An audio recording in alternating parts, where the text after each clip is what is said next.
کله چې څه کار شي سمدستي راځي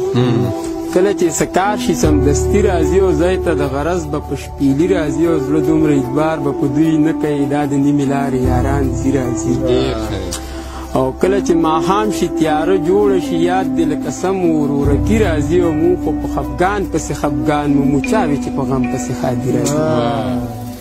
تا به مې وښیږي دا زور مې په مرۍ مه کوه ما ته په هر قدم پیغور د غریبۍ مه کوه او تا څه غوښتلي دي او موږ درته انکار کړی دی او هره خبره راته دوره په سختۍ مه کوه د شیرعالم غوندې ضد منیسه ازار به واخلي ظلم زما سره په شان د میمونۍ مه کوه څنګه چې ورته ما داسې هغې کتل بد بد راته نوې زمانې کتل په سوچ یې د سترګو پناه نه ومه هغسې مې لارې ته بېدې کتل او جام چې میخانه کې ساقي راکړلو ما ته مې حیران خپلې توبې کتل او نښه نیسي حسن خو هم څه زور لري ځکه خو یوسف ته زلیخې کتل